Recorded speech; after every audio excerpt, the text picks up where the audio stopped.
Assalamualaikum warahmatullahi wabarakatuh. Apa kabar semuanya? Semoga semuanya selalu dalam keadaan yang baik ya. Dan mudah-mudahan kita selalu semangat untuk terus belajar. Pada kesempatan kali ini kita akan belajar tentang makanan dan minuman halal. Di sini kita akan belajar tentang ketentuan-ketentuan makanan dan minuman halal. Apa yang dimaksud makanan dan minuman halal? Makanan dan minuman halal adalah makanan dan minuman yang diperbolehkan oleh Islam untuk dikonsumsi dan tidak ada dalil syar'i yang melarangnya. Ada beberapa macam makanan dan minuman halal. Misalnya yang pertama adalah makanan olahan. Sekarang banyak sekali makanan olahan yang sangat mudah untuk dibeli. Lewat berbagai macam aplikasi kita bisa langsung order makanan itu dan langsung sampai di rumah kita. Contoh dari makanan olahan ini misalnya seperti sereal ketika sarapan, makanan ringan seperti ciki, keripik, dan sebagainya, daging olahan seperti nugget dan sosis, makanan siap saji. Ini ada banyak sekali yang bisa kita temukan. Kalau kita pergi ke mall, maka di sana banyak sekali pilihan makanan siap saji. Dan yang sering sekali kita temukan adalah roti salah satunya. Nah, semuanya itu adalah contoh makanan olahan. Yang kedua adalah buah dan sayuran. Buah dan sayuran ini pada dasarnya hukumnya adalah halal. Semuanya itu halal dikonsumsi kecuali buah dan sayuran yang dapat menimbulkan mudorot. Mudorot itu adalah bahaya ya. Jadi misalnya ada orang-orang yang tidak boleh makan buah tertentu atau sayuran tertentu, karena kalau dia makan buah itu atau sayuran itu, maka akan timbul penyakit. Misalnya, orang yang punya penyakit diabetes tidak boleh makan buah-buahan yang terlalu manis. Atau orang yang punya penyakit asam urat misalnya, ada beberapa sayuran yang tidak boleh dimakan oleh dia. Begitu juga misalnya ada wanita yang sedang hamil, dia juga nggak boleh makan beberapa buah karena membahayakan janin yang ada dalam kandungannya. Nah, yang ketiga adalah daging hewan. Hewan ini terbagi menjadi dua. Ada hewan yang hidupnya di darat, ada hewan yang hidupnya di air atau di laut. Kalau hewan yang hidupnya di darat, maka hewan itu harus disembelih, dan cara menyembelihnya ada ketentuan-ketentuannya dalam agama Islam. Sedangkan hewan yang hidupnya di air atau di laut, semuanya hukumnya halal untuk dimakan.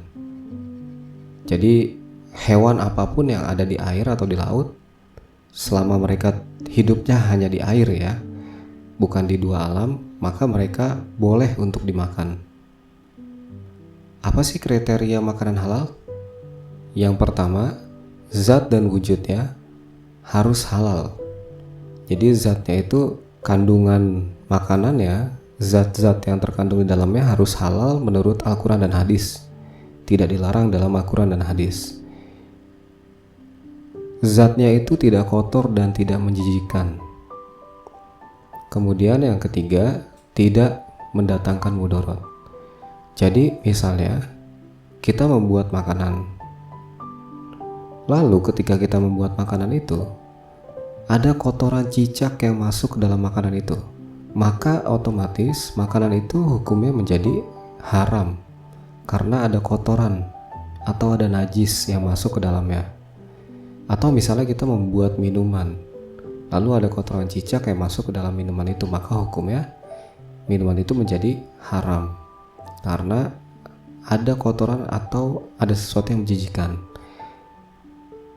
Bisa juga misalnya kita menemukan makanan yang sebenarnya dia halal, tapi menjadi haram kalau kita jijik untuk memakannya. Kriteria yang kedua adalah cara pengolahannya. Setiap makanan yang zatnya halal, jika diolah dengan cara yang tidak baik atau tidak sesuai dengan syariat Islam, hukumnya menjadi haram. Misalnya, kita membuat sayuran. Sayuran pada dasarnya hukumnya adalah halal. Tapi kalau ketika kita masaknya menggunakan tempat masak yang sebelumnya digunakan untuk memasak daging babi, maka sayurannya menjadi haram juga. Nah, yang ketiga adalah cara mendapatkannya. Segala makanan yang halal otomatis menjadi haram kalau dia mendapatkan makanan itu dengan cara-cara yang tidak baik. Misalnya dia mencuri di pasar swalayan yang tadinya makanannya halal, walaupun ada label MUI-nya, maka hukumnya berubah menjadi haram kalau cara mendapatkannya dengan cara yang haram juga. Tadi kita sudah sempat membahas bahwa hewan yang hidup di darat itu harus disembelih ketika kita ingin mengkonsumsinya. Ini adalah cara menyembelih binatang menurut syariat Islam. Yang pertama adalah menggunakan pisau yang tajam. Pastikan pisau yang kita gunakan untuk menyembelih hewan adalah pisau yang tajam, pisau yang sudah diasah. Yang kedua adalah menghadapkan hewan ke arah kiblat. Jadi tubuhnya ini dimiringkan menghadap ke arah kiblat. Yang ketiga, membaringkan hewan dengan posisi lambung sebelah kiri menyentuh tanah. Jadi ketika hewannya itu ditidurkan di tanah, kalau hewan itu besar ya, seperti sapi, kambing, kerbau, atau hewan lainnya, maka ketika dibaringkan, tubuhnya bagian sebelah kiri itu sebaiknya menempel tanah. Kakinya itu mengarah ke arah kiblat. Yang keempat, ketika ingin menyembelih, itu harus menyebut nama Allah. Kita bisa membaca bismillah atau asma Allah yang lain, misalnya seperti subhanallah, Allahu Akbar, dan sebagainya. Dan lebih baik lagi kalau kita membaca sholawat setelah menyebut nama Allah. Yang kelima adalah memotong bagian tenggorokan. Di tenggorokan ini ada kerongkongan dan ada 2 urat leher. Memotongnya itu dengan cepat ya. Jadi kalau kita binatang yang hidup di darat itu biasanya di tengah tenggorokannya ada kerongkongan, dan di kanan kiri tenggorokannya itu, di kanan kiri lehernya ada urat besar. Minimal dipotong salah satunya uratnya.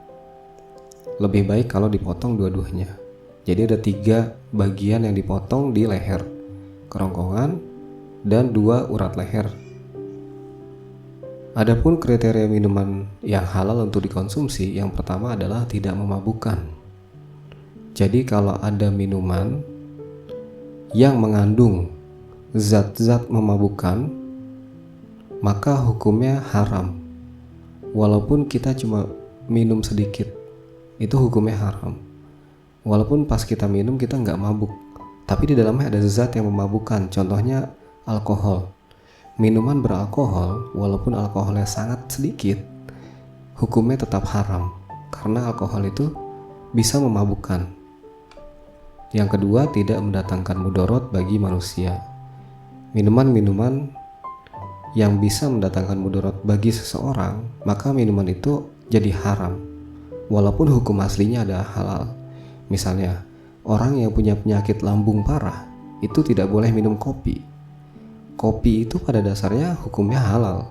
Tapi bagi orang yang punya penyakit lambung kronis yang sudah parah, maka minum kopi hukumnya jadi haram. Karena itu bisa menimbulkan mudorot, bisa menimbulkan bahaya bagi dirinya.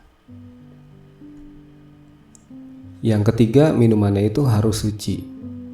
Minuman yang hukum asalnya halal bisa menjadi haram kalau dia terkena najis atau terkena kotoran.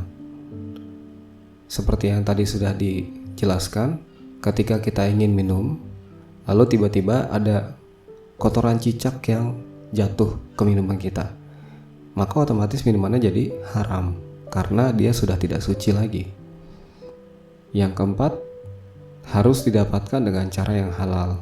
Dan yang kelima, jika minuman itu diolahnya harus dengan cara yang halal. Demikian pembelajaran kita pada kesempatan kali ini. Sampai jumpa lagi.